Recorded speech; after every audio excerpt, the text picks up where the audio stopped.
Excellent way to put it, David. That's great. That's yes, you're absolutely right. Absolutely right. If you come talk about coaching here in North Bay, Yeah. You've got to really put Don Turcotte at the top. You really do. His success rate was marvelous. Mm-hmm. He was extremely emotional, and he got that emotion into the players. Not only taught them the skills, he got them invested in the team and the game and whatever it happened to be. Brought the most out of them. Yeah. From what I heard. Yes. Yeah. No, he's just. That's the mark of a really good coach, eh? Yeah. To take an individual with skill and make him even better. Right? And what he also did too was with the Pine Hill group, was he had kept them together from Bantam right on up. Yeah, no, he was a marvelous coach. How about in the 60s? This guy stands out coaching in the 60s. Bill Colcott had an amazing amount of success as a coach in the 60s and 70s and the 50s. Track and field, cross country. The best athlete that you can think of that never really made it, but best athlete that you can think of that just for some reason or other just didn't get the chance or the opportunity, failed, maybe an injury. Somebody you would have liked to see as a professional.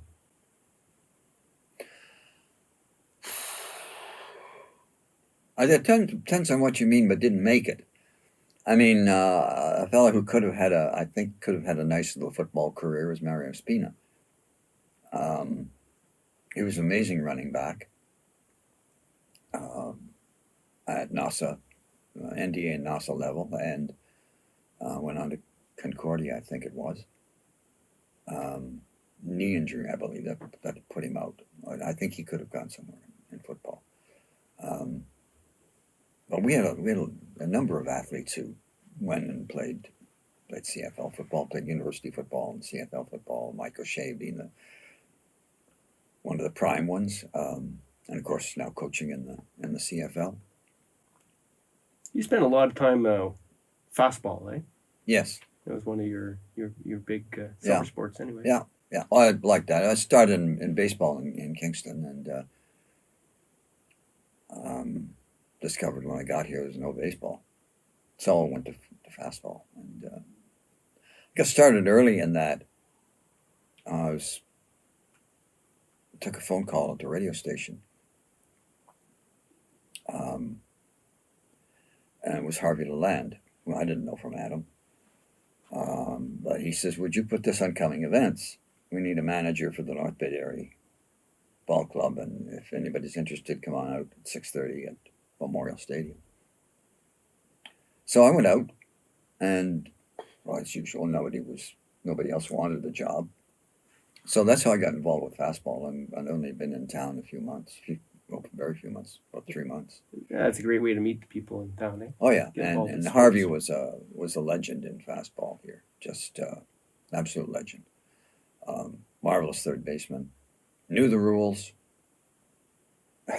upside down and sideways. Yeah.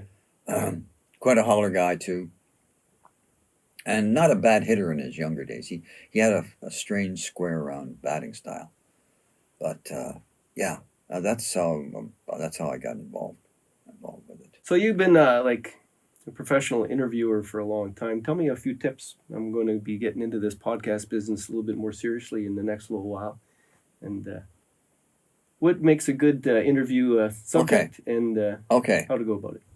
Anybody could make a good, interesting, good suspect. Everybody's got stories to tell. Mm-hmm. Everybody. Doesn't matter who they are. I'll give you my potted definition.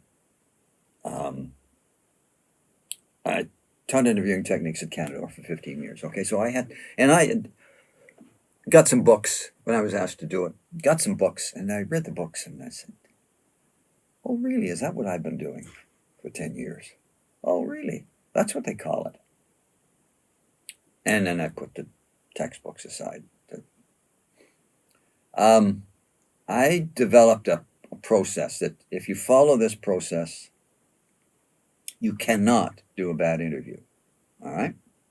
I call it the PLC method. And it could be, actually could P squared LC, but it was generally PLC.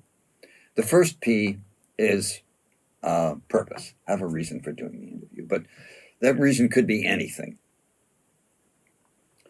Okay, what you tell me what PLC means, what it stands, what they stand for. What do you think they might stand for? Well, purpose, listening, and conversation. I don't know. Okay, listening. Good, excellent.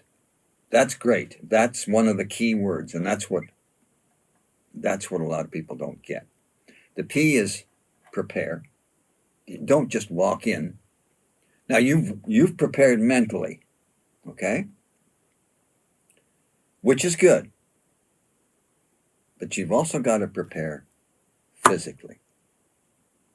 Don't rely on the little gray cells, because the little gray cells will be sparking like hell 1 minute and dead the next.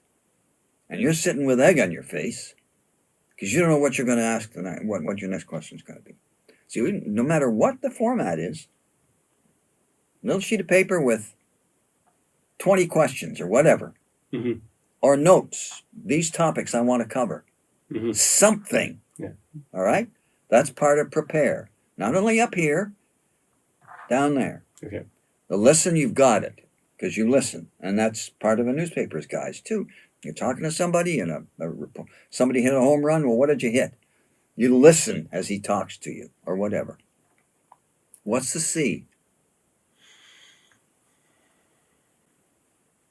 Oh, I'm not sure. Very few people get it, but it's just as important as the other two. It's curious. Oh, okay.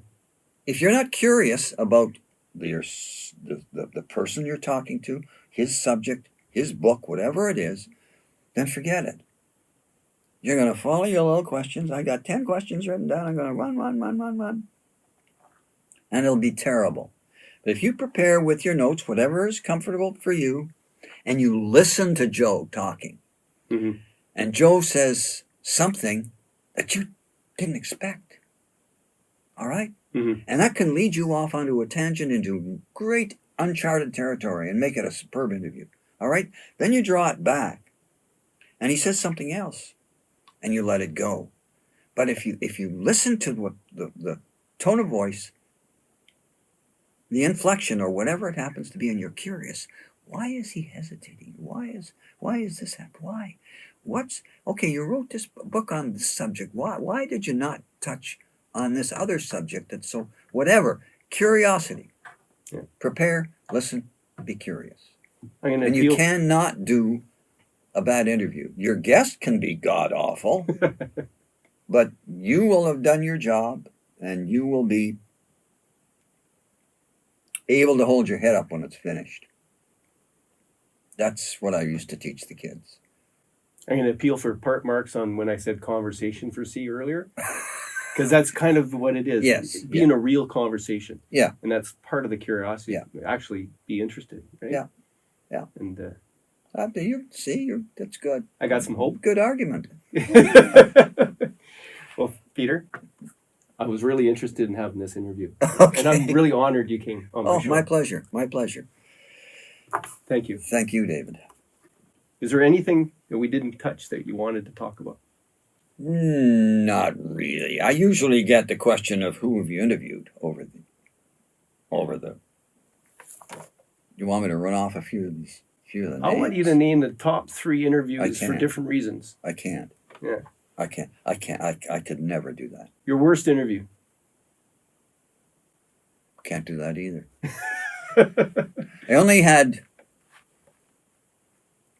I haven't yet had anybody walk out. I've had a couple that wanted a do-over. I had one that wouldn't let me air it. Who's that? Well, the gentleman's gone now. I'm not going to. Okay. I had another highly influential person who did a great interview and then called me up afterwards and said I sounded, I didn't like the way I sounded. He had a tough childhood. Hmm. And he yanked himself up by his bootstraps and became very successful. And he thought he dwelt too long on his childhood, and it wasn't. And I thought to myself, that made the interview. Hmm. So we did it over, and it was adequate, but it wasn't no shakes on the first one. And I'm a person too that when I'm doing an interview, I hate chewing my cabbage twice. If something like, let's say we start an interview and something happens, the camera breaks down or the mics fall off or whatever, and we've done 3 minutes. I won't repeat those 3 minutes. I'll start off somewhere else to get, because I'm looking for spontaneity, I'm looking for freshness. I'm not looking for an answer that somebody has given 30,000 times before in different interviews. I'm trying to get something different out of them. I got one last question. Is this the worst winter yet? Oh, isn't it awful? Isn't it awful? And I didn't get to read any of my names. Oh, read your names. There's too many of them. Well, that's why I didn't ask. But there's, oh, God. Johnny Cash, Liberace, Pat Boone, Tommy Hunter, Neil Diamond, Johnny Wayne, Gordon Sinclair, Maurice Richard, Bobby Orr, Syl Apps, Joe Clark, Ian Tyson, Sylvia Fricker, Warren McTeer, Gordie Howe, Ernie Banks, Peter Zosky, Lloyd Robertson, Norm Perry. Worked with Norm Perry. Great stories there. And Robertson and Zosky on interviews, on interviewing techniques, and I talked to all three of them on the same subject. Can I go on? Yes. Okay. Zosky's idea was let him talk. And he was talking about Hans Zundel, the neo-Nazi. Let him talk. Let him talk. And silence. Dead air isn't bad. You could just sit there. People expect to say more. They say, oh, we can't have dead air. Dead air is terrible. And dead air can be an ally. You're sitting waiting. Is there more to that answer? And so quite often there is, and quite often it's stuff that the guy didn't want to say in the first place. Lloyd Robertson, his idea was the golden rule. Always do unto others as you would do unto yourself. As you would have done to you. Well, I screwed up the golden rule. Isn't that marvelous? He gave a story about Judy LaMarche, who was a very prominent cabinet minister, liberal cabinet minister. And he wanted to get an interview and ask her specific questions. And he was allotted some time. And she had had interviews before him. And she came in, and she was ill-humored. She was angry. She was frustrated. And he picked that up when she came in. So while she sat down in the chair and the microphone, and he said something very simple to her. He said, do you want a glass of water? And she said, I love one. She went, got the glass of water, gave it to her. She relaxed, and he got what he wanted. So that was his golden rule. Do unto others as you would have done unto yourself, which is another screw up of the golden rule, but still it'll Close do. enough. And Norm Perry, as I said, I worked with him in Kingston. He was a morning man. Norm Perry won Peabody Awards. He won all sorts of awards. He was the longest running. Lloyd Robertson, of course, as the host of. Yep. Norm Perry was the host of Canada AM, the CTV morning show, longer than anybody else ever did it. And his mantra was, if somebody says something to me in an interview that surprised me, I haven't done my job. He believed strongly in research and knowing what the person was going to say before they said it. I disagree with that, but that was Norm's principle, and he was a tremendous professional. A lot of ways to skin a cat, eh? Excellent way to put it.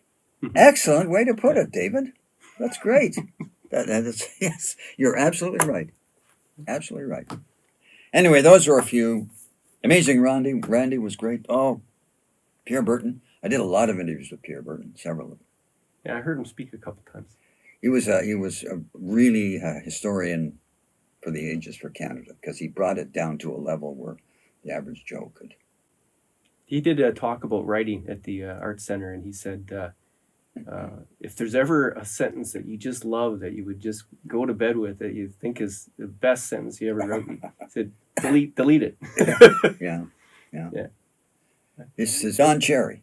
Don Cherry's another one. Oh, that would have been what, something else, eh? That was fun. I went to high school with Don. Oh, did you? In Kingston, yeah. Oh, good. One of the first interviews I did as a professional was with Don Cherry in a hospital bed at KGH in Kingston. Wow. He was a great ball player, better ball player than a hockey player. And he broke a collarbone or something. So I went to the hospital and interviewed him there. But no, I went to his house outside Toronto and did a full-blown interview with him.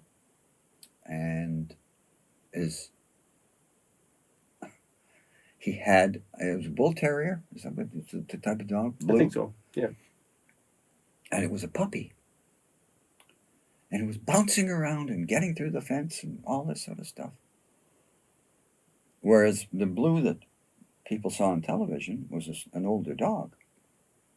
And he told me after, he says, don't tell anybody, he says, but that's Blue the 2. That's the second Blue. My first one died.